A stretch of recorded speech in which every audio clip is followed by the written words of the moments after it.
Hello, and welcome to this session called The Real Event Producers, where we get to talk to, you guessed it, real event producers. My name is Michael Lunt. I am one of the co-founders of event.video, one of the sponsors of Virtual Shakeup 3.0, and I am going to be moderating this session for the next 25 minutes. Now, throughout Virtual Shakeup, you're going to hear from event experts who are going to share their insights on what it takes to make a successful event. And this session is no exception. I'm joined today by Jennifer Cummings from SalesLoft and Andrew Morris from the FinTech Agenda to discuss just that. Andrew, Jennifer, welcome. Oh, thank you, Mike. Nice to be here. Oh, glad to have you. So a quick reminder, post those questions that you might have in the Q&A section on the right-hand side, and we'll be answering those towards the end of the session.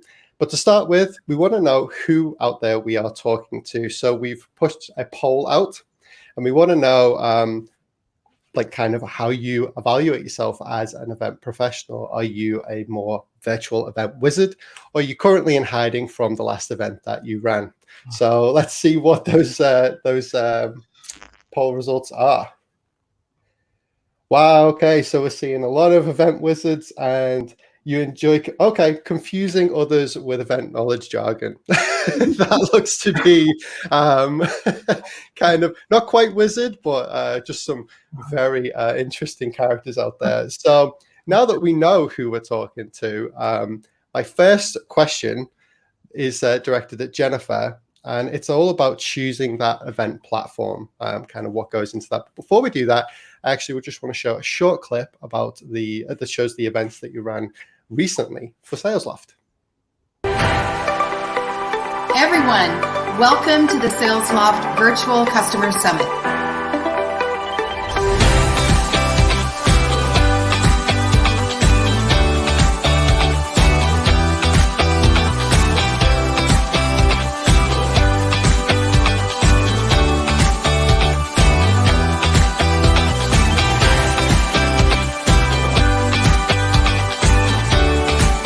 So much for your engagement, your questions.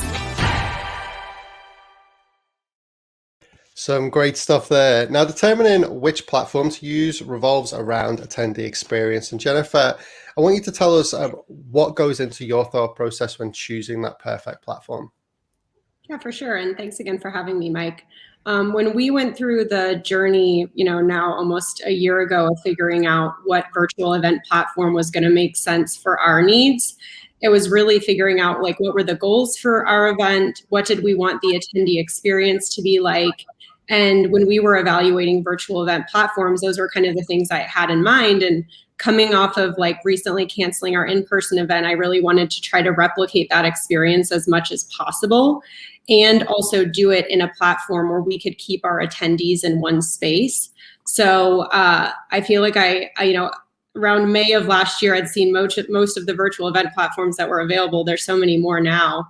But really what was paramount to me as the planner was having all of the attendee experience in one place, making it really easy to navigate, and also having opportunities for sponsors. So we ultimately chose the Brella platform because the streaming was in one place, the networking through the AI-powered matchmaking was in one place, and we could monetize it for our sponsors. And so having everything as kind of a one-stop shop is, I like to think of the virtual event platform as the conference center or the hotel of an in-person event. You go inside and everything is there. But on the flip side, when we were thinking about our sales kickoff just last month, what was most important to us was that everyone be on video and able to come off mute for the event. So we actually ended up doing our internal sales kickoff on Zoom and just up-leveling with production because that was the most important thing for us. So kind of always evaluating what's the audience experience, what are you hoping to get out of it, and what are the goals for the event? Yeah, I think that's a really good evaluation of how you choose that. The Zoom thing, you definitely pushed it to its limit there, which we appreciated because we got to learn some things from that. Now, even though choosing an event platform can make or break your event, also timing of your agenda is paramount, right? And I know, Andrew, that's a big focus of how you put together your events. So right. I just want to show a quick highlight of what you did with FinTech South. and then we're going to talk a little bit about content math.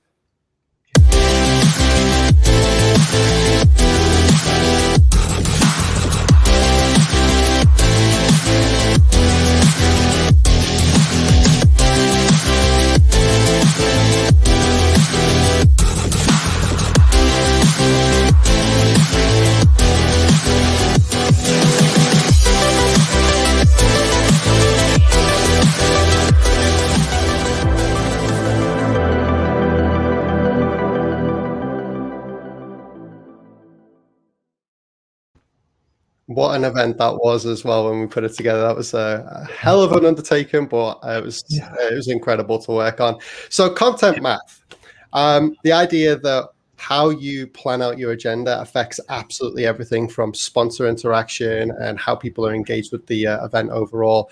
Can you talk to our viewers a little bit about what comes into play at your events with regards to content math? Yeah, exactly. So first of all, thank you. It was great fun working with event.video on FinTech South. It was a massive event. It was 4 days, 60 plus hours worth of content. And I think we had 300 speakers. And so there was a lot of content math that went involved in that. But my background prior to being involved in events was being an expert in the financial technology space and being a management consultant. The last 8 or 9 years of my career, I've gotten involved in producing events, but before that I was doing consulting. So I approached it with a very analytical mindset to this. How do I solve this problem? And you think about, you put together this agenda schedule, and there's so many things that are connected in an event, and there actually is some math that's going on here, right? So if I have to meet certain revenue targets, and I know that my sponsors are only going to be able to average a certain amount of budget for my event. In our case at FinTech South, we had 50 plus sponsors, right? And one of the big value propositions for them was getting on stage and being a part of speaking at the event. So I was going to need to accommodate our sponsors. I was going to need to cover all of the right topics. I wanted to have a diverse agenda. I wanted to have the best of Georgia and the best of the world. And so there's certain goals you're trying to meet and putting together the schedule. And then you're looking at the types of session formats. Do I do shorter sessions, longer sessions, panels versus interviews, and all of those combinations, and where do I need breaks? So what I found is that it was very helpful to think about all those relationships, from content to sponsorship to the production budget to the goals you're trying to make. Come up with tools. In my case, it's spreadsheets and Google Docs. You may have other tools that you could use that allow you to do some sort of what if type planning and designing the event and seeing what the impact would be if I were to shorten the sessions or make them longer or change different variables, and understand how all those pieces fit together. And then also have tools to help you track your progress as you're building the event in case you need to make adjustments so you know what the impact will be. So it's not so much a specific formula, it's just an idea that there's a lot of math to building these agendas, and it's good to approach them in a kind of analytical way. Yeah. Yeah. Well, and I know that Jennifer's seen a lot of content math at play, because you seem to do a massive amount of research when you're, putting together your events, because you don't just build and attend your own events. You also seem to attend a lot more, including this one. I would like to add, you signed up for this before we asked you to speak at it. You kind of got there before we did. So I want to know what goes into your planning for that. Like, what events, why do you think it's important to attend other events? And also, how do you even decide which events to attend? Yeah, I mean, I love attending other industry events, events even outside of our industry that my company is in, or events that are specific to my role. We're really fortunate in the virtual space that I can be inspired by what other companies are doing by attending their events virtually. Whereas before I couldn't just show up at the Marriott in San Francisco at a moment's notice just to see what their branding was like, what they chose, or their registration process. So I like to sign up for events that are either something that I myself can use in my daily role, like a learning, like, webinars or events that are intriguing to me right now, or like, okay, we're a year into virtual land. How can I up level? How can I improve the networking component? How can I make my production better? Like, okay, so I know how to produce a virtual event, but how can I make it better? How can I incorporate gamification? And so seeing what other people are doing is really inspiring. I mean, I don't think any virtual event producer has it all figured out. I know we have a lot of wizards on the line here, but it's definitely always evolving. Yeah. And every time I think like, okay, I kind of got this down, there's always something to learn. And the format of the experiences, the type of content, the way people produce, like, I think there's just always so much to learn. And it's also a great way to test out other virtual event platforms, to see how they're innovating, to see what capabilities they have maybe differently or beyond your current platform. And again, just the ability to do that virtually, because I can, for most events, log on for free, see what the attendee experience is like, and see if this might work for one of my events. So it's been really interesting to see what other companies are doing and getting inspired by what they're doing as well. It's really exciting, and I find that there's always something that I never would have thought of that I could incorporate into my events. Yeah. Well, and also with all that content that you get to consume, I think we can all agree that the idea of using content to build an event community is it's really important. And so, Andrew, do you think that events should be more focused and then become broader to include other event ideas, or do you think they should start broad and then become more focused as the event kind of evolves? Well, I mean, it's here's the consulting answer, right? It depends, right? But I think generally you tend to start more narrow and then broaden from there. But I could see scenarios where it would work either way. So the example that I can give is my first experience in producing events after leaving management consulting was to run the content. I was chief content officer for an event called Money 2020. And it's grown now to be one of the largest financial technology events in the world. But when I joined, it was new. And there was a startup. There were 10 people on the team. I was running content. Our first event, there were 2,000 people. Then it doubled again to 4 and exploded, right? But the initial conversation, the community that the event was formed around, was around payments, around the digitization of payments, moving to mobile payments and online payments. It's all about payments, which is just one part of financial tech. There's also banking and lending and wealth management and insurance and all these other spaces. And so we grew over time, the community, and we did it with content leading the way by adding content in those areas. But then we had to coordinate then with our sales team to say, well, we're not really going to bring that community unless we're also approaching those companies to be exhibitors and sponsors. So content took the lead. We could grow it from there, attract an audience, get in sync with sponsorship, and then we had built a broader event. So I think, you could argue that content is becoming more and more commoditized. There's so much great digital content out there, much of it available for free. So that's one perspective, but I think it's very valuable still as a way to frame conversations, build communities, and maybe take your event in new directions and reach new people. Yeah, I agree. And I think one of the key elements to a good event is also the speakers that are booked.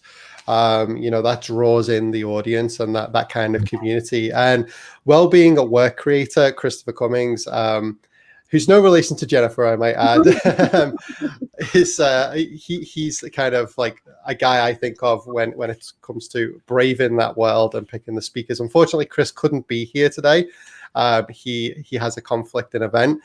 So best of luck with that, Chris. But we did catch up with him earlier in the week. So let's go ahead and see what he had to say.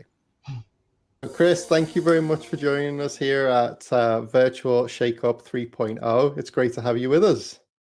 Oh, it's great to be here. And thanks very much, Mike, for the invitation. Really great to join you. You're very welcome, very welcome. So I want to dive right in and I want to talk about your incredible ability to ignore personal doubt. Because you've booked some incredible speakers for your Wellbeing at Work events that run globally, including the First Lady of New York City, Shirlane McRae, which I need to know how you did that. That's incredible. So where does your mind go when it comes to booking these speakers? Because it seems like you don't have any fear. Well, I think it's important to recognise the industry that you're in.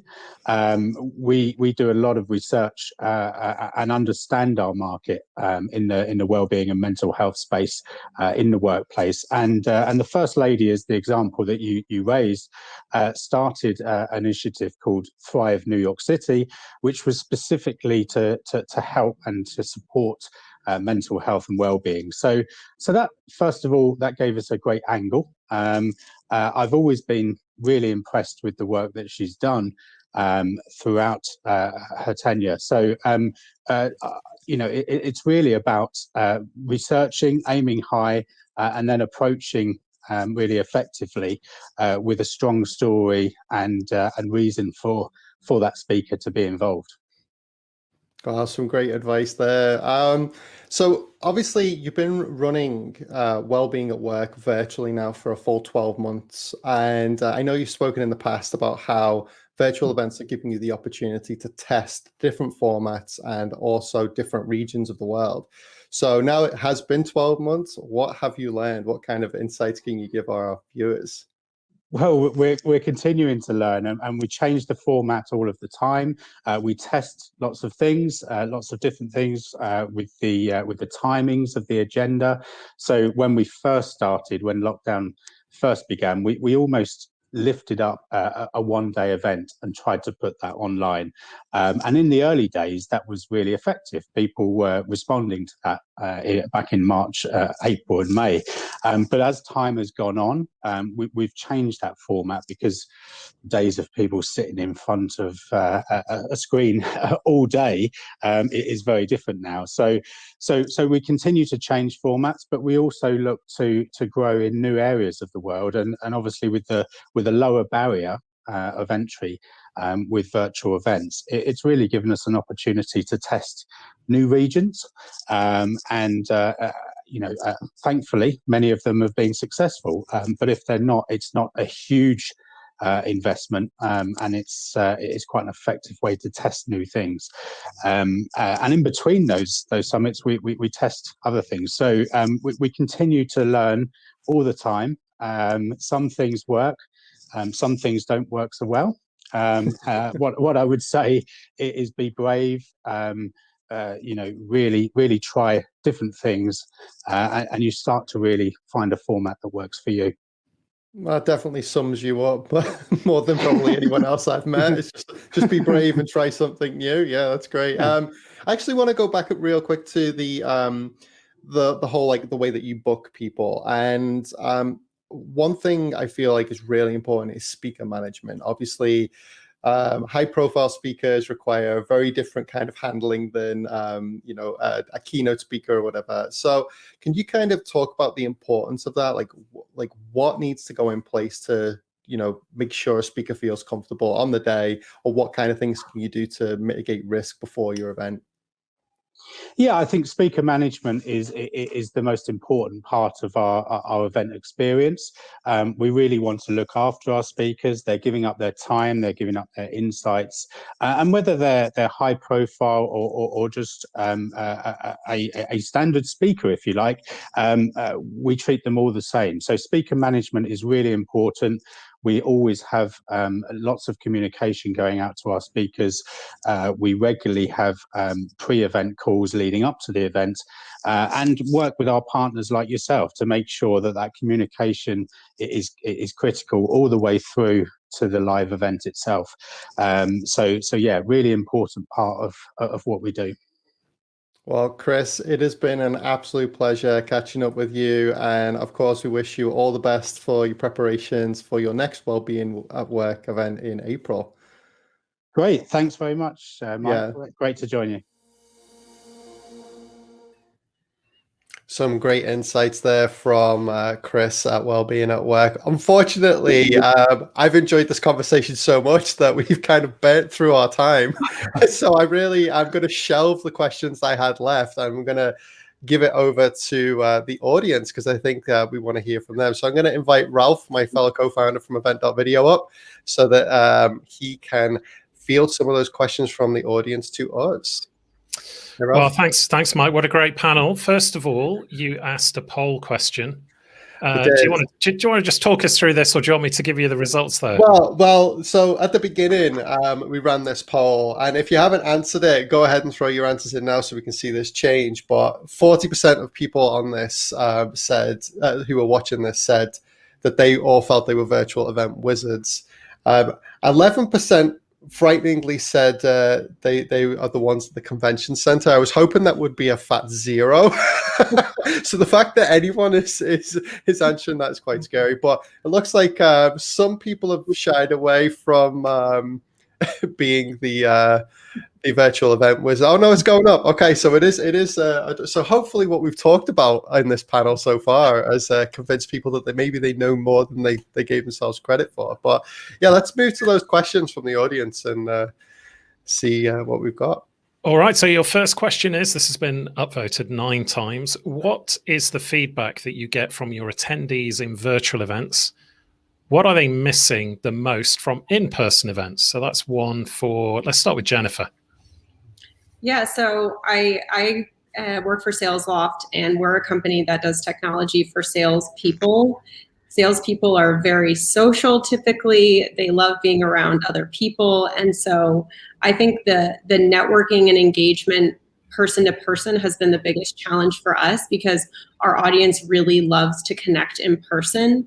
And I would be lying if I said I had fully cracked that nut. It's still something that we're figuring out. But I think the feedback we've gotten from the content of our events is that it's great. We've actually polled our audience to understand how long of an event they want, what type of content they're interested in. But we've definitely seen attendee to attendee engagement continue to be a challenge. And so obviously I know all of us are looking forward to being back in person, at that convention center, hopefully not alone. So I think that's really going to be that's the biggest challenge for us for sure. So if anyone knows how to create stunningly perfect person-to-person engagement in virtual, let me know. Andrew, do you have a comment? The same question to you. No, I do. I mean, I'm based in Atlanta, and we showed the highlights from the FinTech South event. And that event in 2018 and 2019 was held at Mercedes-Benz Stadium, the state-of-the-art, beautiful football stadium, right? So networking on the football field, breakout sessions in luxury clubs, right? And the experience of that was something people really valued, right? The opportunity to walk around on the field. And so we were trying to replace that by a virtual event. And so one of the things we thought, well, we can't go to the stadium and we can't have people come and travel to Atlanta, but what can we do that would feel experiential in our event? And so we did some content that had nothing to do with financial tech. It had to do with great music in Georgia history, had to do with profiling restaurants in the city of Atlanta, a live kickoff reception with bands playing, and try to give people a flavor of what it was like to come to the city. So you've got that one-on-one engagement that people are missing. Brella does a great job of replacing aspects of that and even making it more efficient, but still people miss connecting in person. And then there's also I'm not traveling to that place. And so we tried to give them that feeling of coming to Atlanta for the event, even though it was virtual. And I think you did a great job of that as well. Mike, I'm going to squeeze a quick. Actually, I'm going to have to skip. I'm afraid we're out of time. We are out of time. I was going to ask, as the keeper of time, can we get one more? But but we have roundtables, and because we're Umbrella, you can all take advantage of the meeting mechanism Umbrella. So if you want to meet with Jennifer or Andrew, you can send them an invite. I will say Andrew declined one of my invites earlier, but apparently it was from 6 months ago, so I'll forgive you.